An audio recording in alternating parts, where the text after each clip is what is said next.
This podcast is brought to you by Midwinter.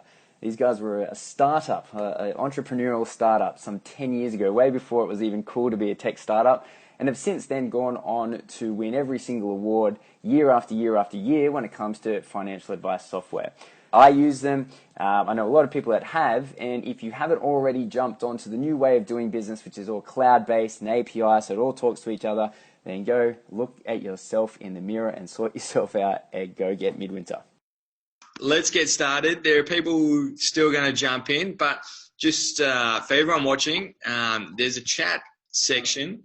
So you can click on the chat and just make sure you click to everyone so everyone can see.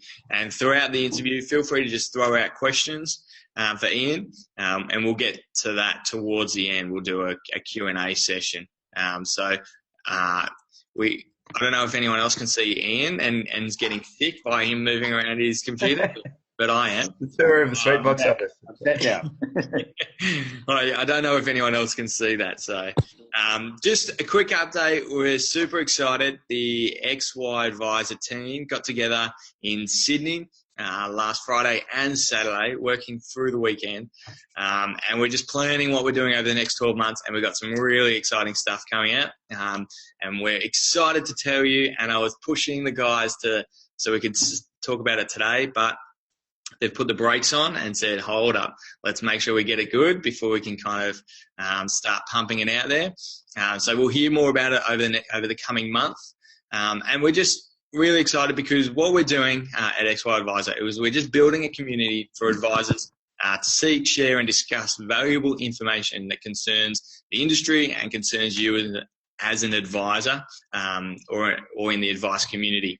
And really the aim is to help shape the future of the profession so we can provide really outstanding outcomes for our clients.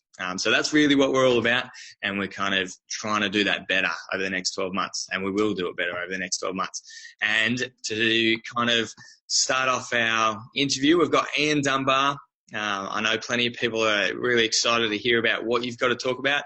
And we're going to talk about Fintech, what's happening in the Australian Fintech space, and how we as advice businesses can either get on board or adapt to what's going on. So thanks for joining us, Ian. Cool. Not a problem. Very pleased to be here. So just to start off, can you give us a good overview of the Australian Fintech space, what's going on and how it relates to financial advice? Yeah, sure thing. So I think probably the first place I would start is the Australian Fintech space is really, really active. So it's now coming up, I reckon it's about 18 months since I first really got involved at the ground level with the Australian Fintech community. And I can remember, at the time we were probably counting 30 or 40 Fintech innovators. Now there would be well and truly over probably 300 across Australia. Even if you look in Stone and Chalk, here in Sydney, there's something like 70 Fintech companies just, in Stone and Chalk alone.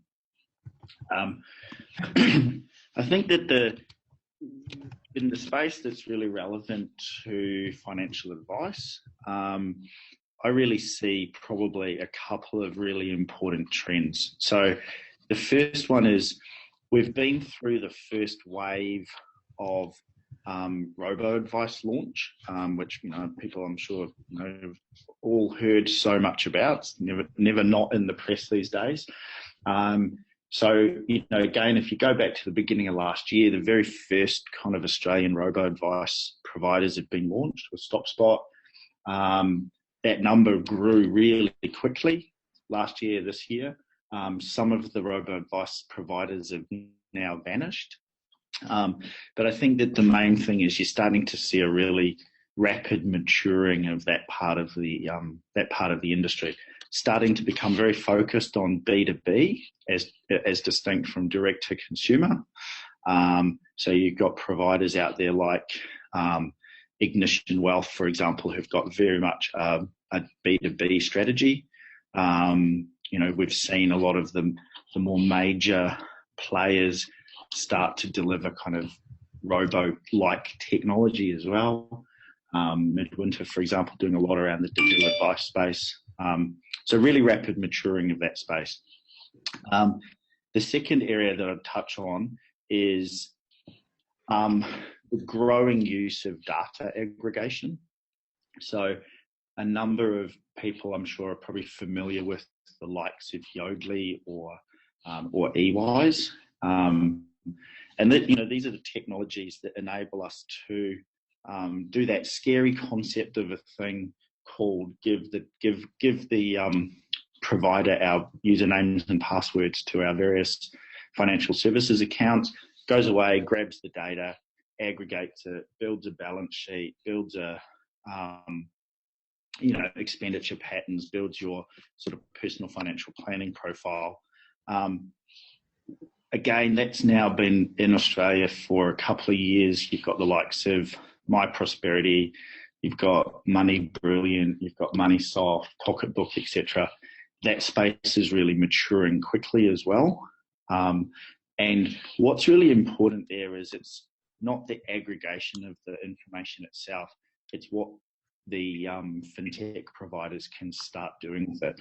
So how they actually start using that data to provide really smart information, both for advisors and also for consumers. That's good stuff. It was remiss of me to not actually introduce you. Some people may not know who the great famous Ian Dunbar is and why you're talking about fintech. Ian, you're the CEO of Suitebox and you founded Afiniation. So just give us a quick snippet about what those two are, just in case people don't know what they are. And that was easily the most overstated introduction I've ever heard. The not very famous Ian Dunbar. So two things. So Suitebox.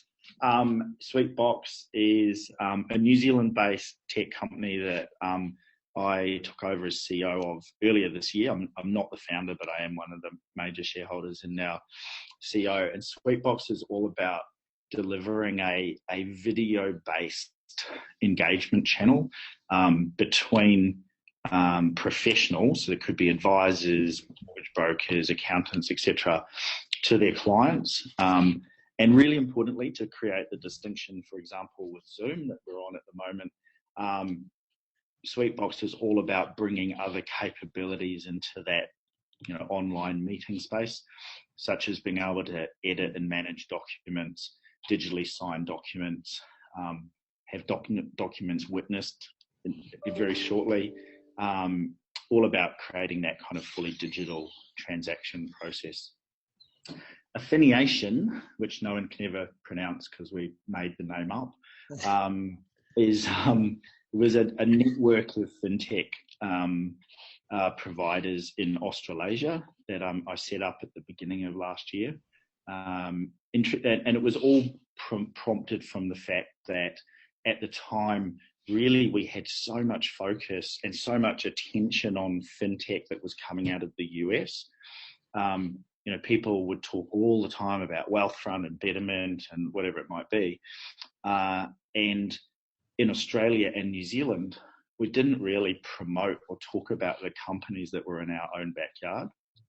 So we created Afiniation really as a kind of communications and marketing and events entity to help promote Australian and New Zealand fintech. If I'm honest, the market has moved so fast that there is so much promotion of Australian and New Zealand fintech now. I think we almost have made ourselves redundant out of the job there. But yeah, so that's the background. Yeah, no, fantastic. So my next question is, there's plenty of fintech stuff coming out in the US and also in Australia. So as advisors or an advice business, what are the clear ways we can evaluate each fintech startup and how we can maybe use it in our business? Yeah, cool. So I think that there's probably there's kind of about 6 or 7 key questions or key kind of bits of advice I'll run through. And I've shot you through this, so feel free to send it out after the call, after the webinar. So, but number one, I would say always focus on the problem that you're trying to solve. So what's the need that the business has? You know, that could be, I need to be able to more efficiently communicate with my clients in a customized form. Or it could be, I want to be able to speed up client onboarding, or I want to be able to reduce the amount of time that it takes to complete fact finds, or whatever that kind of priority area of need is, both now and into the future. Because one of the easiest things to do in the space of tech is, and because tech companies try to do this, is, including Suitebox, is you can so easily get caught up looking at all of the shiny product features and lose track of where it's relevant in the business. So you always use that problem or that need as the guide to what you're looking at. The second one is look for the provider to be able to provide you some other references or referees as to who else is using the product. And that doesn't need to be very complicated. You just want to be able to check that actually there's someone else that you can see or talk to that's leveraging the technology. The third one is, I would always look behind the company and see who the people are that are involved with the company. So this is, in a sense, a bit more relevant, obviously, where the company is smaller. But, so much of fintech is small companies, is startups. So, who are the founders? Who are the executive team? Who's on the board of the company?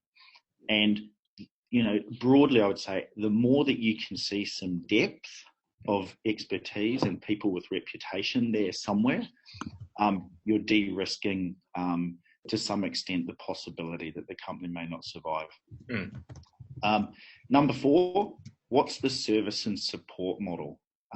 So when you need help, how are you going to get it? Is it only an email address that you're going to be dependent on someone responding to, or is there a 1-800 number that you can phone in Australia? So at the end of the day, unless the technology is just so easy that you're never going to need help, which is not usually the case, you want to be able to get that help quickly. Number 5, what training is offered? So how do you get up to speed with the tech, and how do you keep up to speed with the tech?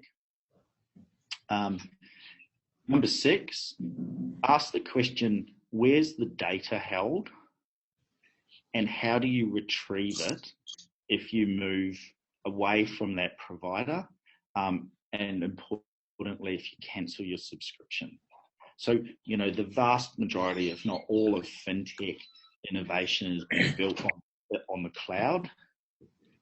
You may very well leverage a bit of technology for a period of time, cancel that at some point in the future, but you're going to need to know how to get your information back, because it's, the information belongs to you as a business, not to the tech provider.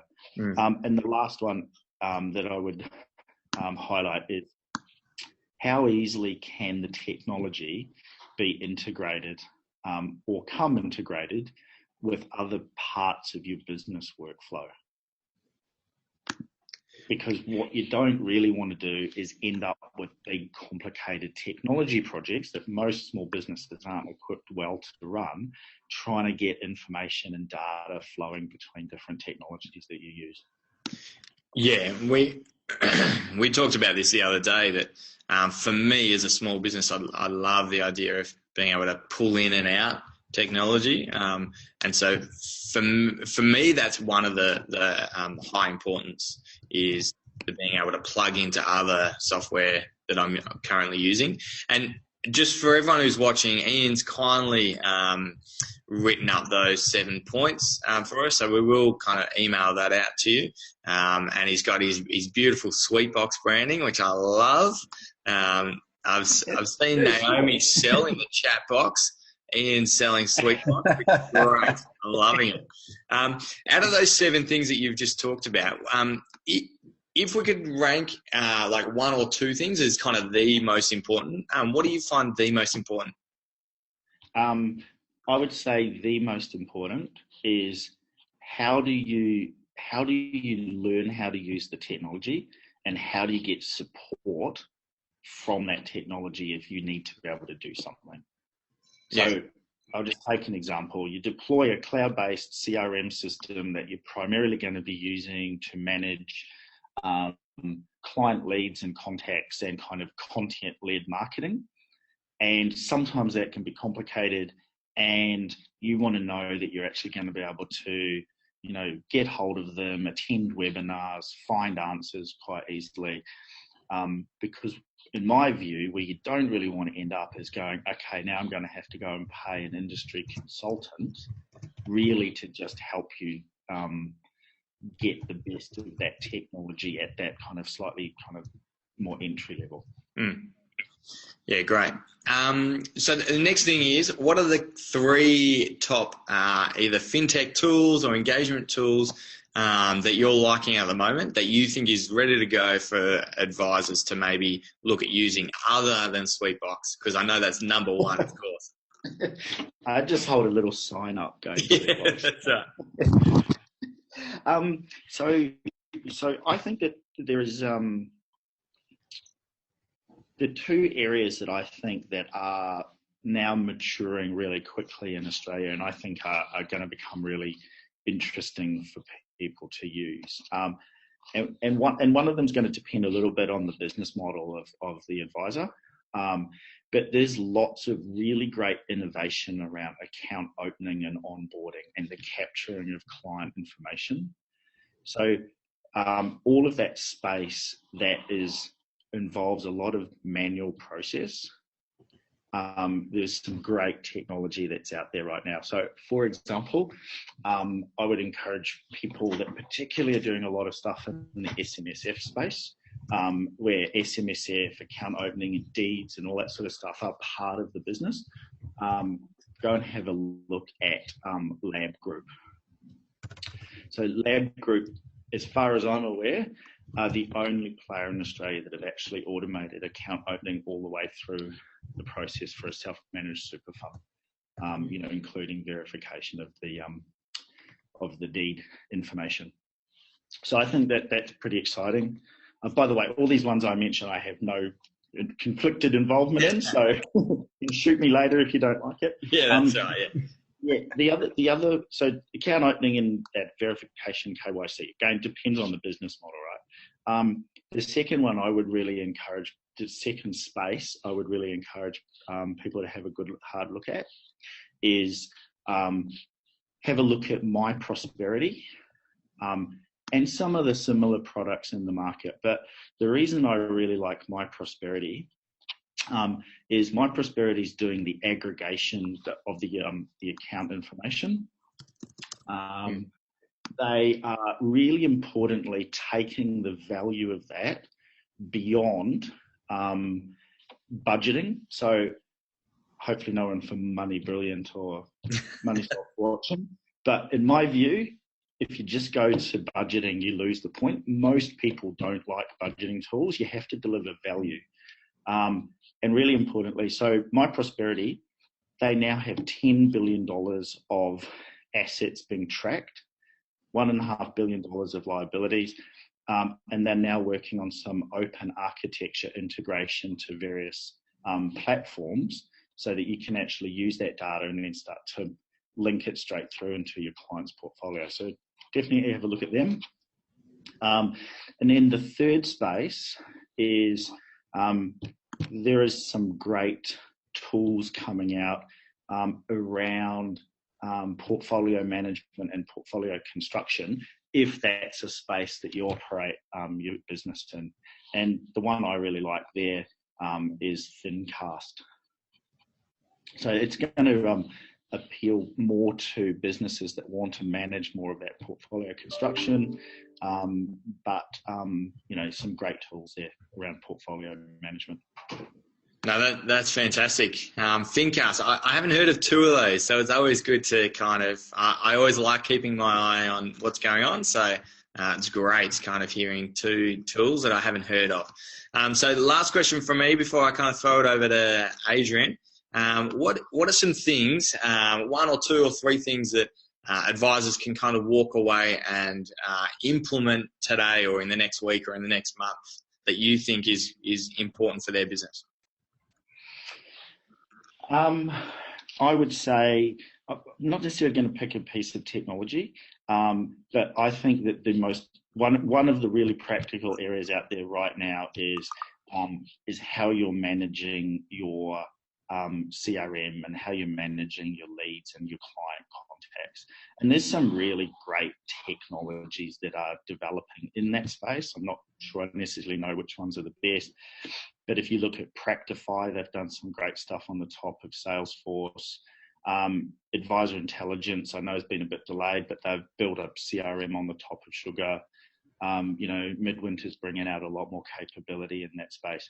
And I think that whole area really practically is a space that can really make a big difference to businesses around client contact and client communication. If there's anyone out there that is not emailing your clients, knowing exactly who's opened the emails, knowing what pages on your website that they went to, having all of that analysis, you can implement all of that really quickly. Yeah, awesome. All right, over to you, AP. Okay, good stuff so far, and this has been awesome. There's been a few questions that have come through, and I really like the one that came from Cassandra McKay around the London Fintech market, and she's alluding to the similarities between the regulation between Australia and the UK, and how that's affecting fintech. Maybe I'm presuming she's talking about fintech coming over from London or England to Australia, and what that looks like. Hey, Cassandra, how are you? That's a seriously complicated question for the morning. So I've actually just got back from London. I've been to London 3 times this year, so racking up the cheap frequent flyer miles on China Southern, being a fintech company. I think in the UK, probably the regulatory system is broadly similar to Australia's. As some people might be aware, they went through the whole equivalent of our FOFA a couple of years earlier, which was called RDR, or Retail Distribution Review. It actually was a much tougher outcome, regulatory speaking. But what's really interesting in the UK is that the UK government has taken a very, very proactive approach to encouraging fintech. So they really led the space in what we tend to call now the regulatory sandbox, which is being consulted on by ASIC here. That's the concept that actually in a controlled way you can go out and develop a product and test it on a little subsection of the market without necessarily being subject to all of the regulatory environment right from pre-launch. And the second thing there is that the government's been really proactive in things like approving various new types of investment and lending products into their kind of what they call their ISA, or individual savings account environment. So that's really spawned a lot of really rapid innovation in those areas. Great. And do you see many things coming over? Like, I know there's things coming over from the US, but do you see many? Have you seen anything that you could see coming to Australia, or are we on the same level? Do you know what? I think generally we're on the same page. So in a different space, we've seen TransferWise from the UK come here, which is one of the FX providers, competing with the likes of OFX. So if anyone's in the niche space of dealing with foreign currency or multi-currency with your clients, make sure you look at an OFX or a TransferWise. You save an absolute fortune on FX transfers, an absolute fortune. So that's a big space. Beyond that, though, they're kind of robo space and they're kind of peer-to-peer lending and that sort of stuff. It's really similar. Yeah, great. Well, look, I think we're losing you, Ian. I'm wondering, is this me or is this Ian? No, Ian's just talked about robo advice, so he's turned into a robot for a second. You're back Have we with got us you now, there, mate. Ian? Oh, am I back? Yeah, you're good. I think we'll use that as a bit of a segue, I guess, into the US. I know there's a lot of talk about the US. Naomi's brought it up again. What in a summary, what are they doing that we're not doing, and what are we doing that they're not doing? I think that so what are we doing that they're not doing is we are putting more investment into what I would call more complicated automated advice than what they do. So, even the big players there like Wealthfront, Betterment, or actually Vanguard Personal Advisor, at the end of the day, it is all about investment advice. They don't deal with insurance. They don't have to deal with, transition to retirement and all that sort of stuff. Whereas you're definitely seeing innovation in Australia that is automating and bringing algorithms into more complex advice. So, for example, there's a company launching next week called Plenty, Plenty, and they've done a lot of work around a more comprehensive advice delivered online. So that's what we're doing that they're not doing. In a different space, what is a huge area in the US and in the UK, which has really not come to Australia materially yet, is its biometrics, all that space. So really advanced around, retina or voice and all that sort of thing. So, Ian, we just lost you for a little bit there. So is that just around the security and verifying people through their eyes and things like that? Is that what you're saying? Yeah, sorry, I've just switched my Wi-Fi connection. So around identity verification, particularly using voice, eye, facial recognition, that's a really, really big space in the US and in the UK. Yeah, cool. Yeah, well, I think it's something that I don't know if Australia's. I know there has been situations where data's been taken off advisors, but maybe we're not on the radar as much as we could be, which doesn't mean that we shouldn't be getting prepared to get things in shape a bit better than it is. I guess the other thing I'm curious about. Actually, sorry, before I go into that, Shane sort of alluded to integrations, and I'll package all these questions up into integrations. And API is a magical thing that is allowing all it's the interface between all the different product providers. Suitebox integrating into Midwinter. If you want to get Zapier, which people may know or not know, it's what links all the different software solutions together. And I think it's pretty clear now that you can't run your business with one single provider. So API integration is very fundamental to the modern advice business. What are you seeing in that space? Are providers being able to integrate a lot easier these days? Is there a lot more integration happening? Is it speeding up? Are we going to see, I guess, what does that look like going forward in the next few months? Yeah, great question. So API, which stands for Application Programming Interface. But do you know what? I just think of it like the plug that the data electricity flows through between different systems. And already now and more in the future, it's going to be all about simple integration points between complementary technologies in an ecosystem. Now, for most people on this call, I would actually say you don't really want to have to deal with APIs. What you just want to know is, I want to use, product A, technology A, and I've also got technology B, and I want to know that there's a configurable setting or a setup component there that says, I want data to go from A to B. I want to be able to get from my CRM to SurveyMonkey, and I don't want to have to move the data myself. I just want it to flow.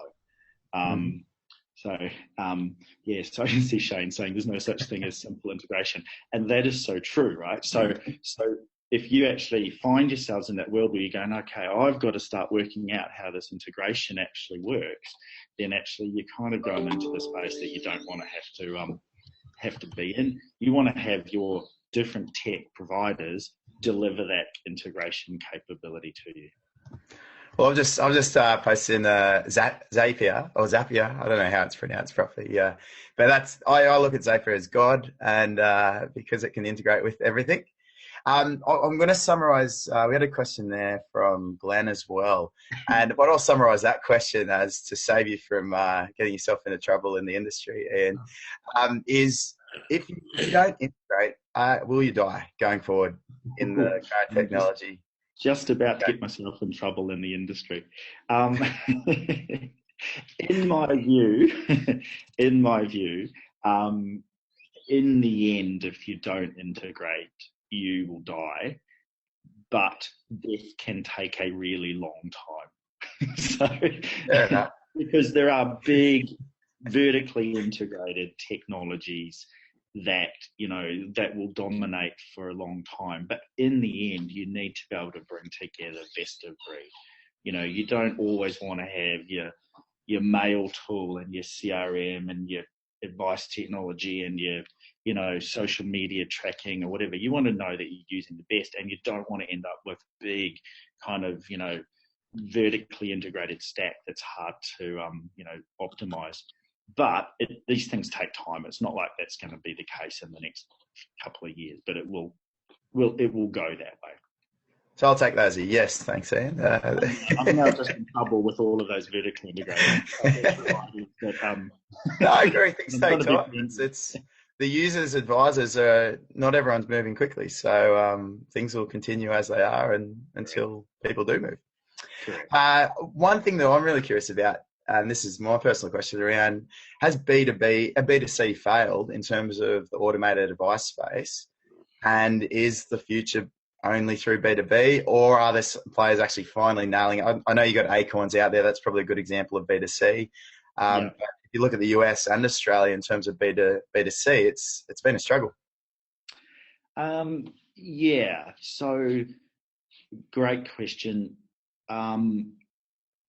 You would probably broadly say that the US evidence is that new entrant B2C has predominantly failed, and people might disagree with that. But the reason I say that is the majority of the automated advice providers in the US have actually ended up being sold to incumbent financial services companies that have distribution. The big winner of B2C distribution of automated advice in the US is Vanguard, right? They are something like already 20 times bigger than their closest competitor. And it all comes down to the fact that they already have distribution. Acquiring direct consumers is expensive. And that's why so many new entrant B2C organizations really struggle, because they don't have the pockets to compete with the majors to win distribution. So are you, I guess, alluding to the marketing spend required, whether you're using social media, whatever channels you're going down, it's expensive to... It's expensive, yeah. It's expensive, and the major players and the major brands will always have the opportunity to massively outspend new entrants. So that's why the B2C is a challenging space that some people will succeed in.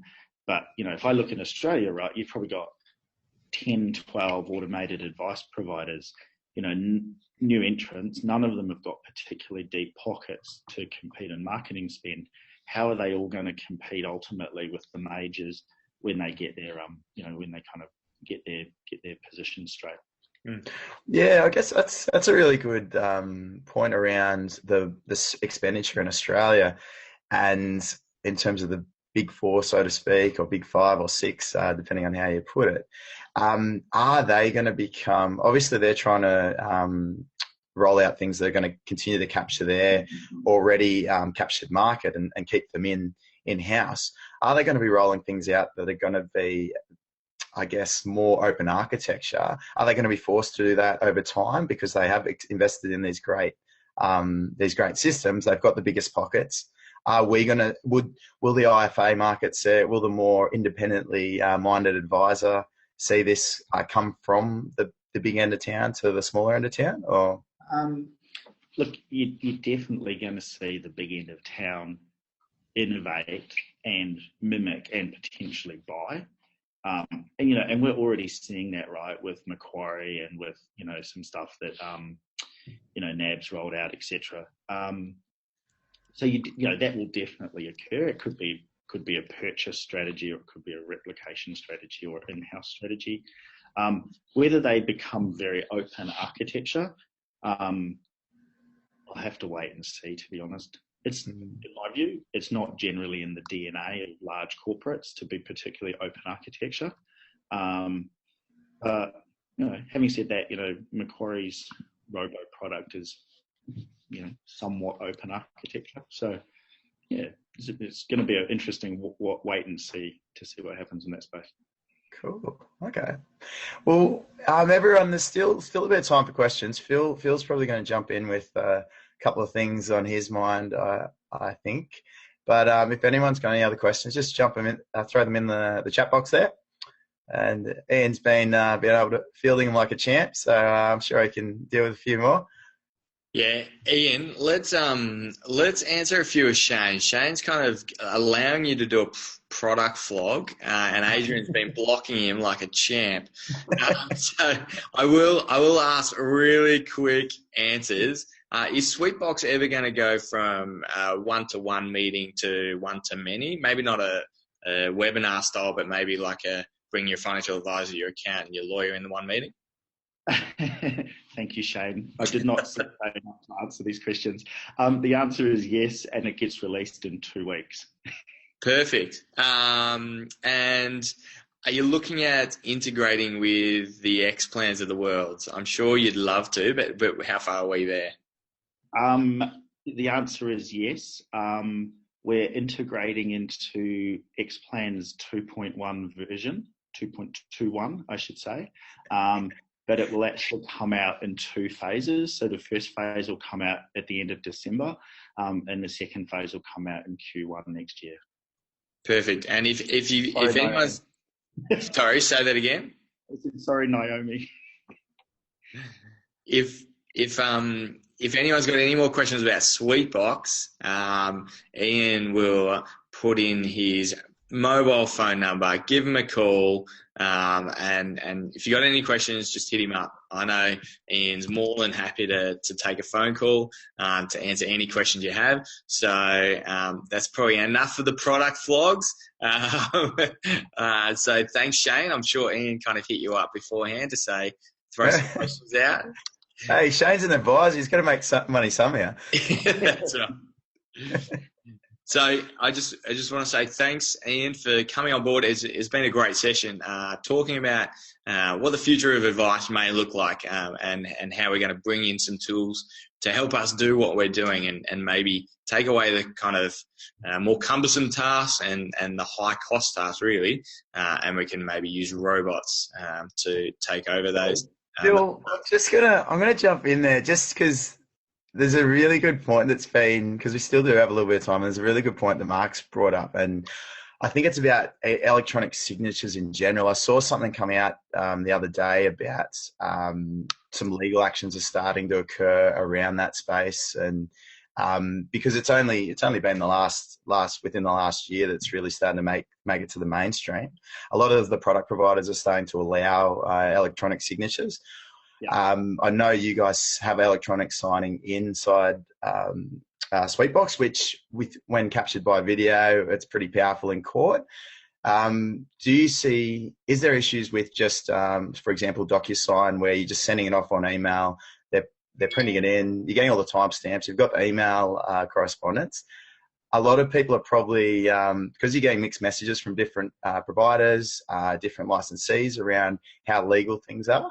Would you be able to give some clarity to the community out there around that space? Yeah, let me try I'll try the short version, right? So broadly, so Australia has a regulatory environment under the Electronic Transactions Act that is accommodative of electronic and digital signatures. There are some exceptions, and broadly the exceptions apply to things like wills, estates, powers of attorney, that type of stuff. Think of that as the type of documents that you would normally have gone into your lawyer or attorney and had witnessed and that sort of stuff. They are generally not able to be signed digitally or electronically. The big real change of acceptance and behaviour in the market comes from the product manufacturers themselves. So the law accommodates it. What we've got to do is get the product manufacturers accepting it, and that's moving quite quickly. And we're trying to do that. DocuSign is actually our best friend because they do it, in advance of us. But we are starting to see that change, and I think it's going to change really quickly over the next couple of years. Yeah, cool. Thank you for that, man. I'll let Phil continue with the wrap up. Sorry for interrupting. No, that's perfect. It was actually Mark who interrupted with a late question. We were getting in some late last minute questions. Thanks, Mark. So guys, thanks heaps for joining us. Thanks, Ian and Adrian. It was a great session. We record these sessions and put them up on YouTube. And we send them out on our mailing list. So make sure you're on the mailing list, and so you can hear about what we're doing. Next fortnight's time, we actually have Nikhil, who founded Pro Advisor, which was a robo-advice product that's no longer in the market. So he founded it, started it up, and then had to close it down. So that'd be a great session, kind of following on from this. Talking about the fintech space and the robo space and how a company may not survive really. He's a great guy, by the way. So you should, he's a great guy. So yeah, exactly. Yeah. So we've got him on. I've just put the link in there. So make sure you register. So thank you again. And thanks everyone for coming in, and we'll see you guys next fortnight's time. See ya. Thanks, guys. See you later. Thanks, Ian.